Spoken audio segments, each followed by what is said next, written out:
नमस्कार.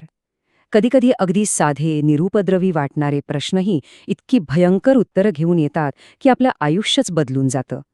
आज आपण एका अशाच आजोबांच्या अनुभवांबद्दल ऐकणार आहोत, जो एका प्रश्नामुळे कित्येक वर्षांनंतर पुन्हा जिवंत झाला.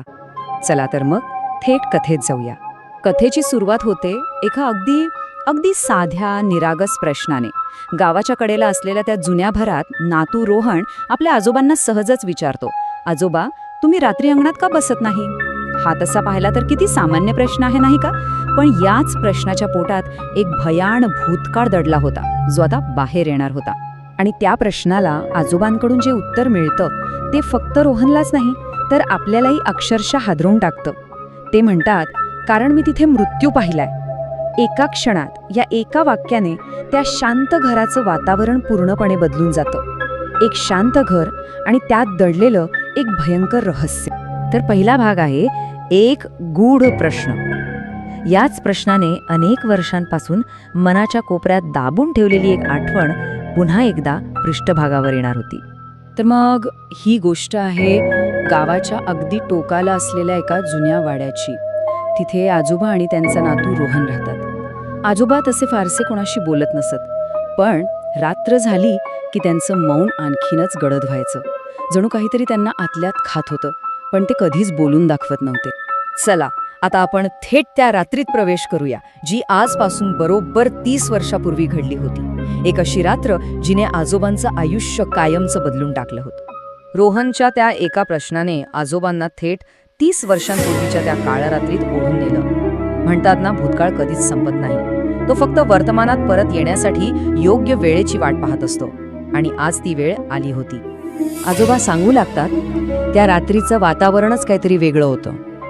इतकं जोराचं वारं सुटलं होतं की जणू काहीतरी अशुभ घडणार असल्याची ती सूचनाच होती. एक विचित्र अस्वस्थता हवेतच भरून राहिली होती. आणि त्यात भर म्हणून आकाशात चंद्रही नव्हता. तो काळ्या ढगांच्या मागे असा काही लपला होता की जणू त्यालाही पुढे काय घडणार आहे ते बघायचं नव्हतं. सगळीकडे फक्त मिट्ट काळोख. त्या भयान शांततेत आणि वाऱ्याच्या घुमणाऱ्या आवाजात आजोबांनी अचानक कोणीतरी हाक मारल्याचा आवाज आला. विचार करा, अशा वेळी अशा निर्जन ठिकाणी कोण हाक मारेल? आणि ती हाक होती, अण्णा. आवाज ओळखीचा वाटत होता, पण त्या आवाजात काहीतरी विचित्र, काहीतरी अपार्थिव होतं, जे ऐकून काळजाचा ठोकाच सुटला. आणि मग सुरू झाला तो थरार, तो सामना, भूताशी झालेला सामना.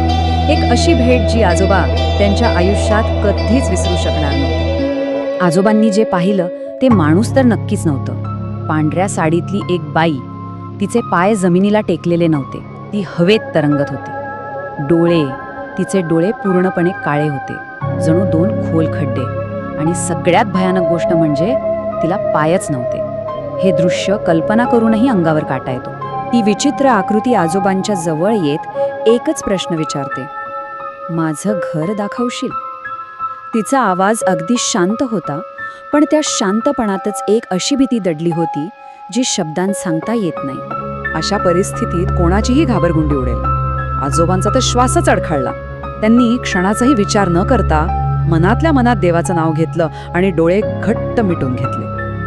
काही क्षण गेले आणि मग त्यांनी हळूच डोळे उघडले तर समोर कोणीच नव्हतं.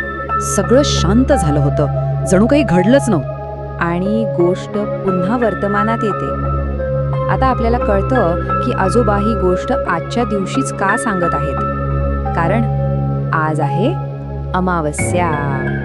अमावस्या म्हणजे हिंदू कॅलेंडरनुसार अमावस्येची रात्र. या रात्रीला अनेकदा आध्यात्मिक आणि अलौकिक घटनांशी जोडलं जातं. असं मानलं जातं की या रात्री अशा अतृप्त शक्ती अधिक प्रभावी होतात. आजोबा पुढे सांगतात की त्या घटनेनंतर गावात चर्चा सुरू झाली आणि त्यांना कळलं की ती बाई त्याच झाडाखाली मारली गेली होती जिथे आजोबांनी तिला पाहिलं होतं. आणि आजही प्रत्येक अमावस्येला तिचा आत्मा तिथे फिरतो, आपलं घर शोधत. हे सगळं ऐकून रोहन प्रचंड घाबरतो आणि त्याच्या तोंडून नकळत शब्द बाहेर पडतात, आजोबा, आज तर अमावस्या आहे. भूतकाळातील ती भयानक रात्र आणि आजची अमावस्या यांचा संबंध आता अगदी स्पष्ट झाला होता. आणि नेमकं त्याच वेळी जणू काही नियतीनेच सगळं ठरवून ठेवलं होतं. अंगणातून कोणाच्या तरी पाय ओढण्याचा आवाज येऊ लागतो. तोच आवाज ज्याची आजोबांना गेली 30 वर्ष भीती वाटत होती. आजोबा थरथर त्या आवाजात रोहनला सांगतात, मी ही गोष्ट तुला आज सांगितली कारण मला माहित आहे आज ती पुन्हा आलीये. 30 वर्षांनंतर तोच अनुभव, तीच भीती पुन्हा दारात उभी होती. आणि मग त्यांच्या घराचं दार ते हळूहळू करकर आवाज करत उघडू लागतं, जणू कोणीतरी बाहेरून त्याला आत ढकलत आहे.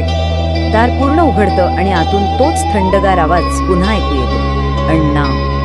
खरंच काही गोष्टी कधीच संपत नाहीत, त्या फक्त योग्य वेळेची वाट पाहत असतात.